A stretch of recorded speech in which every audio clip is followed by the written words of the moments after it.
അള്ളാഹു അല്ലാത്തവരെ വിളിച്ച് പ്രാർത്ഥിക്കുന്നതിന് പരിശുദ്ധമാക്കപ്പെട്ട ഖുർആനിൽ നിന്ന് എല്ലാ തെളിവും നമ്മൾക്ക് പറയാം.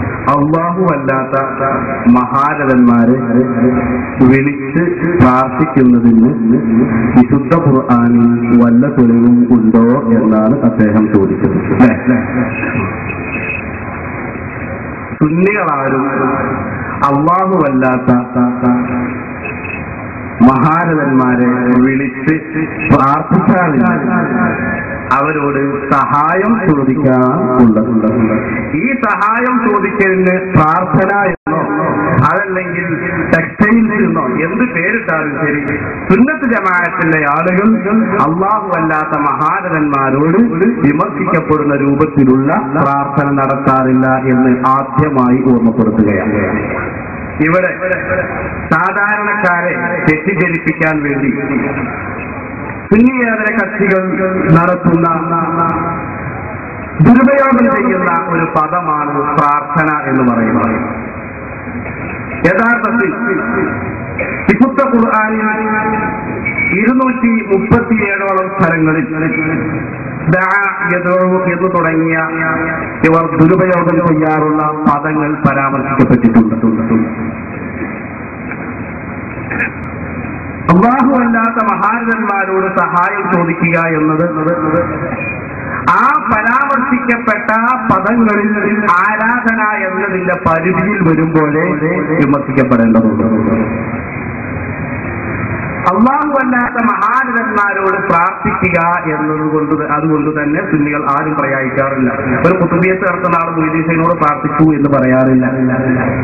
അതുപോലെ അല്ലാഹുവിന്റെ റസൂലിനെ യാ റസൂലല്ലാഹ് എന്ന് വിളിക്കുന്നയാൾ ഞാൻ നബിയോട് പ്രാർത്ഥിച്ചു എന്ന് പറയാറില്ല. പക്ഷെ ആ പ്രയോഗത്തിനെ ഭാഷാപരമായി വേണമെങ്കിൽ പ്രാർത്ഥന എന്ന് പ്രയോഗവൽക്കരിക്കാം, അതിന് കുഴപ്പമില്ല. കാരണം മലയാള ഭാഷയിൽ പ്രാർത്ഥന എന്ന് പറഞ്ഞാൽ അർച്ചന, അപേക്ഷ എന്നൊക്കെ അതുള്ളൂ. പിന്നെ അത് ഈ പ്രാർത്ഥിക്കപ്പെടുന്ന അപേക്ഷിക്കപ്പെടുന്ന വ്യക്തി ആ വ്യക്തിക്ക് ദിവ്യത്വം കൽപ്പിച്ചുകൊണ്ടോ അതല്ലെങ്കിൽ അർപ്പിക്കപ്പെടുന്ന വ്യക്തിക്ക് അല്ലാഹുവിന്റെ ഏതെങ്കിലും ഒരു വിശേഷണം വകവെച്ചു കൊടുത്തുകൊണ്ടോ ആണെങ്കിൽ അത് ശറഅ് വിരോധിച്ച പ്രാർത്ഥനയിൽ വിരോധിച്ച പ്രാർത്ഥന ഉൾപ്പെടുകയാണ്.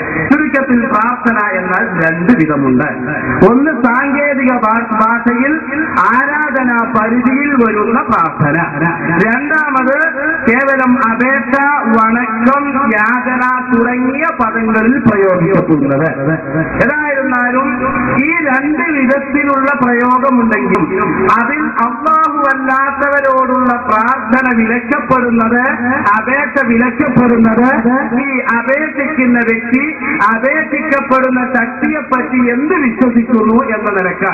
ഒരു ഉദാഹരണം പറയുകയാണെങ്കിൽ നമുക്ക് ഖുർആനിൽ കാണാം രണ്ട് അപേക്ഷ. ഒന്ന് സൂറത്തുൽ ബഖറയുടെ അവസാനത്തിൽ കാണാം റബ്ബന ലാ തുആഖിദ്നാ ഇൻ നസീനാ, പടച്ചവനെ മറന്നതിന്റെ പേരിൽ ഞങ്ങളെ പിടിച്ചു ശിക്ഷിക്കരുത്.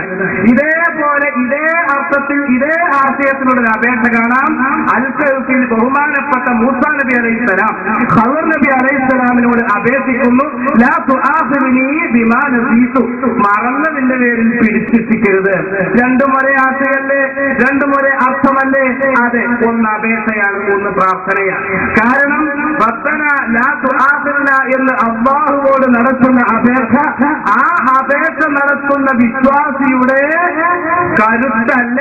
ബഹുമാനപ്പെട്ട മൂസാ നബി അലൈഹിസ്സലാമിന് ബഹുമാനപ്പെട്ട ഖദർ നബി അലൈഹിസ്സലാമിനോട് ഉണ്ടായ അപേക്ഷയിൽ ഓർമ്മപ്പെടുത്തുകയാണ്. ചുരുക്കത്തിൽ അപേക്ഷിക്കുന്ന വ്യക്തി അപേക്ഷിക്കപ്പെടുന്ന ശക്തിയെ സംബന്ധിച്ച് എന്ത് വിശ്വസിക്കുന്നു അതനുസരിച്ചുകൊണ്ടാണ് ആരാധനയുടെ പരിധിയിൽ വരുന്ന പ്രാർത്ഥനയും അല്ലാത്ത പ്രാർത്ഥനയും. ചുരുക്കത്തിൽ സുന്നികൾ നടത്താറുള്ളത് ആരാധനയുടെ പരിധിയിൽ വരുന്ന പ്രാർത്ഥനയല്ല, സഹായാർത്ഥനയാണ്. അംബിയ ഔലിയാക്കൾക്ക് നൽകപ്പെട്ട മുഅ്ജിസത്ത് കറാമത്ത് അടിസ്ഥാനത്തിൽ ലാ ഇലാഹ ഇല്ലല്ലാഹ് മുഹമ്മദുർ റസൂലുള്ളാഹ് എന്ന് അംഗീകരിക്കുകയും പറയുകയും ഓതുകയും പഠിപ്പിക്കുകയും ചെയ്യുന്ന സുന്നികൾ നടത്തുന്നത് അപേക്ഷയാണ്. മുഅ്ജിസത്ത് കറാമത്ത് അടിസ്ഥാനത്തിലുള്ള സഹായം ചോദിക്കലാണ്. അതിന് തെളിവുണ്ടോ എന്നാണ് ചോദിക്കുന്നതെങ്കിൽ വളരെ സ്പഷ്ടമാണല്ലോ. നേരത്തെ വിഷയാവതരണത്തിൽ നിങ്ങളൊക്കെ കേട്ടു. സൂറത്തുൽ മാഇദയിലെ 52, 53 സൂക്തത്തില് ഇന്നമാ വലിയുകുമുല്ലാഹു വറസൂലുഹു വല്ലദീന ആമനൂ, നിങ്ങളുടെ സഹായി അല്ലാഹുവാണ്, റസൂലാണ്, വിശ്വാസികളാണ്. അപ്പൊ ഖും എന്ന് പറഞ്ഞാൽ ഖിയാമത്ത് നാൾ വരെയുള്ള ആളുകളോടാണ് സംബോധന. അപ്പൊ നമ്മുടെ സഹായി ആരാണ്?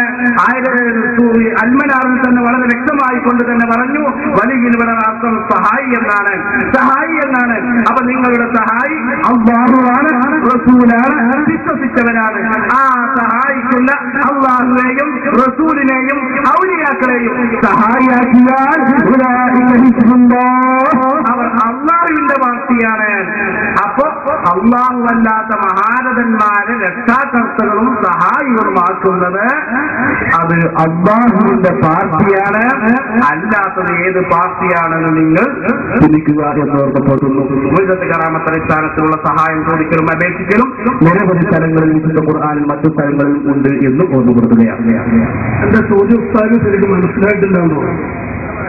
ഞാൻ ചോദിച്ചത് അല്ലാഹു അല്ലാത്തവരെ വിളിച്ചു പ്രാർത്ഥിക്കും